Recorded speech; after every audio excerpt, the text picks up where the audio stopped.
Well, 2024 is over.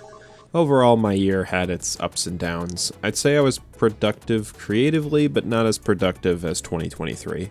But I balanced it with bigger trips and new hobbies.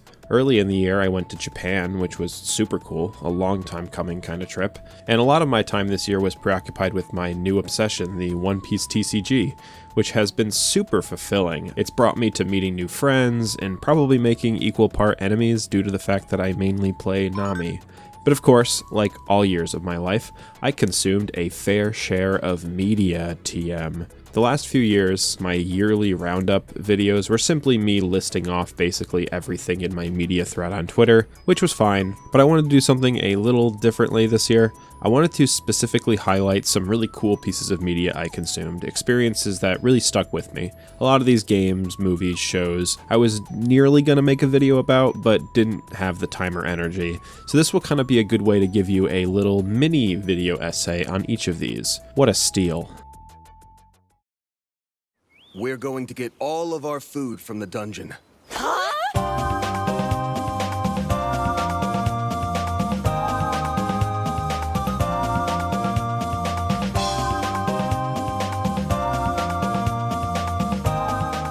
So on our trip to Japan, I had about 14 hours to kill on the plane, which I was really dreading. But I found the best way for my attention span to absorb time is reading manga or graphic novels. So basically, the entire 14 hours I read through Dungeon Meshi, and man, it's so good. It's really good. A story about dungeon crawlers living off the land and eating anything and everything they can in this multi-level dungeon.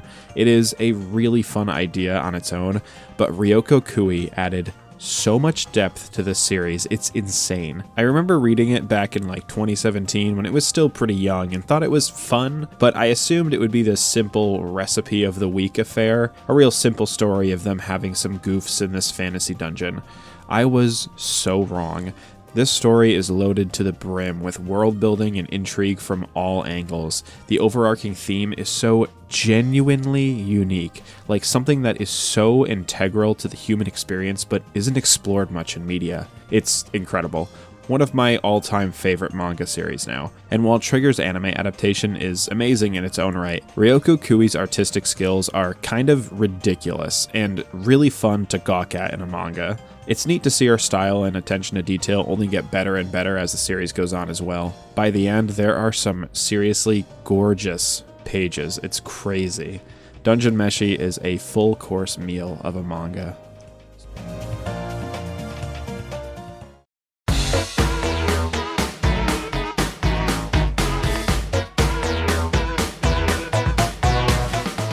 So I was very excited for Penny's Big Breakaway, a 3D platformer by the studio that made Sonic Mania.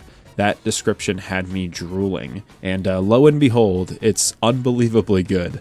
Super unique mechanics that require time and effort to master, which I just don't feel we get enough these days with video games. Devs are almost always trying to create games to be as instinctually intuitive as possible, but I really respect a game that expects its players to learn and adapt to its control scheme, especially when it's as good as this. Level design really encourages you to never lose momentum, just to cruise through the stage with lightning-fast reflexes, similar to a Sonic game in that regard, actually. And while you won't always be able to play the stages perfectly, when you nail it, you feel so good. Also, this game is now one of my all-time favorite looking games. Seriously, its visuals are on another level. I feel I don't really need to say much considering you're most likely looking at it right now, but the artistry in every set piece of this game is super impressive, finding this balance of looking weird but very appealing at the same time, even down to Penny's design herself. I think the only blunder this game has is its boss fights, which felt almost unfinished at times. I'm kind of getting tired of platformers including boss fights when they clearly don't have any decent ideas for them. Like, maybe it's just me, but this game didn't need boss fights. I probably wouldn't have even noticed it didn't have them. The game is plenty challenging enough. The final challenge could have been a race or a time trial type deal. I really don't think you need an arenaed boss fight in a game like this. But other than that, 10 out of 10. One of my new favorite 3D platformers. Highly recommend.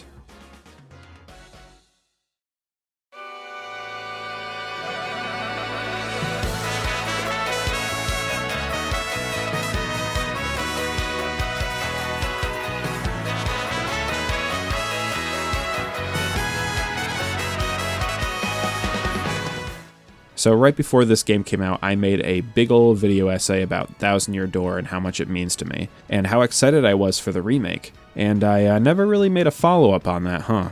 Well, you could have probably guessed, but yeah, this remake is perfect as far as I'm concerned.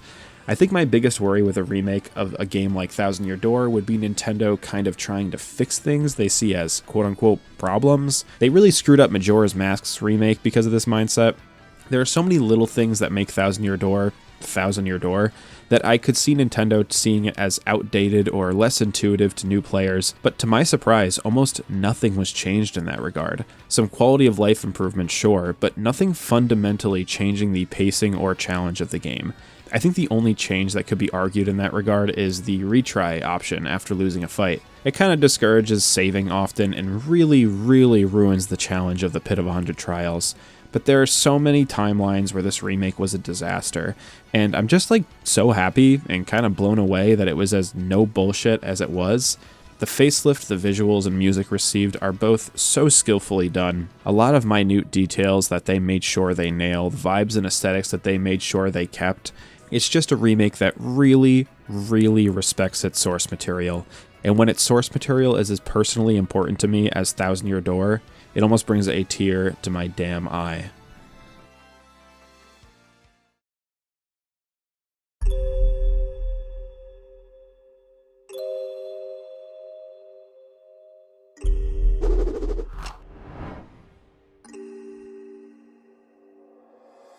So there have been many series on my perpetual I'll watch this one day list, but I think Avatar: The Last Airbender was always the biggest name on there.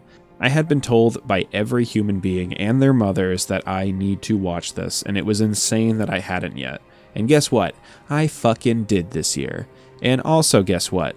Yeah, it's pretty good. It's pretty fucking good. I guess I went into it with very high expectations, so it didn't really blow my mind, but I can confidently say that if I watched it when I was 12 years old, it would have 100% blown my mind and would have been a personality-changing piece of media.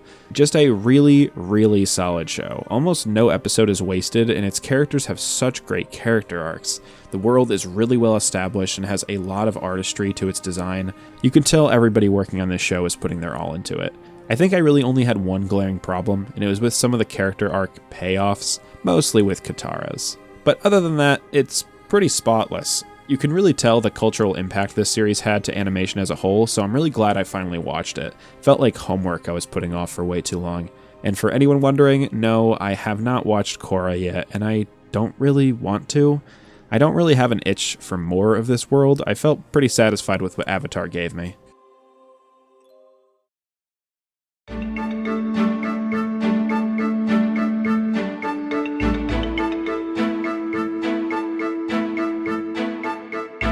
So Fire Emblem is a series that I enjoy, but I don't really over-obsess about. I'd say its track record is good to great for me. Almost every game I enjoy, some like Echoes I loved to death, and some like Fates I wished death upon. I think Path of Radiance is somewhere in the loved to death category. I've been meaning to play the Tellius Fire Emblem games for years, so it felt like a long time coming. And yeah, it's kind of just a no-nonsense good Fire Emblem game. I feel these days the series adds a lot of, for a lack of a better word, gimmicks to try to keep their games unique. Fates had the multi-game deal, Three Houses had the Persona thing deal, and Engage has the Rings thing, but it's refreshing to go back to a time where Fire Emblem was just trying to solidify their core design. Maps and enemy arrangements feel so deliberately designed, it almost makes the maps feel like a puzzle, which can be incredibly satisfying. Sadly, as the game went on, that sort of clever map design started to be harder to see because the units' growth rates feel so out of whack. I was trying as hard as I could to avoid XP for Ike, but he just became like a monster by the end. I found myself purposely using weaker units just to find it challenging again, which never feels too good. I would say that it makes it more accessible to new Fire Emblem fans, but I don't even think that's really true. The first half of the game is where all the challenge is, meaning it would be either a turn-off for a new player, or a new player would be just as disappointed as I was after mastering all those early maps. Design issues aside, this was a very, very good game, and has got me interested in playing other FE games I missed out on. But I should probably prioritize Radiant Dawn next, right? はそんな私にも冒険ができるかもって可能性を見せてくれる大切な人だから応援したい。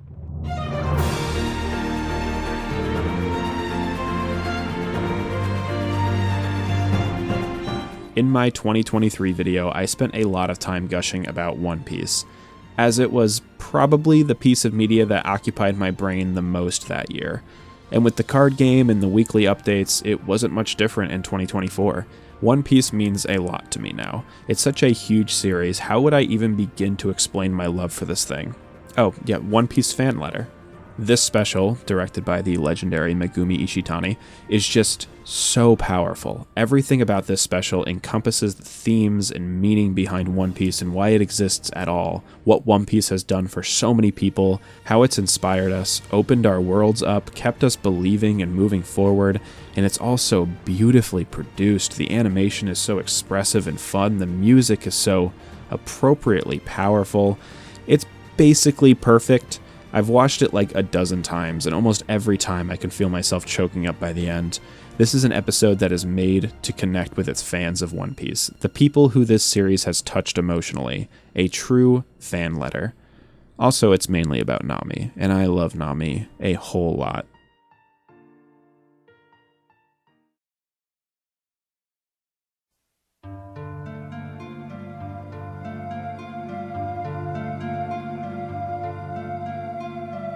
For Halloween, I finally wanted to play through Resident Evil 1. Well, I finally beat it on November 24th. Oops. But like a lot of things on this list, this game was kind of a long time coming. I had played Resident Evil 2 Remake on a whim a few years ago and ended up really enjoying it, way more than I anticipated. And last year I played through Resident Evil 4 and also really enjoyed it. So obviously what comes after 4? The number 1? And like the other two, I was pretty surprised I enjoyed it as much as I did. This probably has the strongest sense of horror of the three that I've played, and I'm not even that big of a fan of horror. But there are some really great moments that fill you with some serious dread. I will say though, the game's age did show its face a few times. Some really aimless moments just retreading the same areas over and over trying to figure out what to do next. I love that sense of fear the game instills in you when you have a lack of resources and sparse healing items, but it can also lead to some frustrating bits of backtracking, especially when the zombies are so hard to predict. One aspect I think a lot of people are divisive on are the controls, but I'll be honest, I loved them. The tank controls were a great way to navigate the changing camera angles, and once you understand them, it can be really satisfying to weave through zombies and quickly change directions. Overall, I really enjoyed it though. It's been cool going back and finally playing these coveted video games that I missed out on. May finally try to play Metal Gear Solid this year, who knows?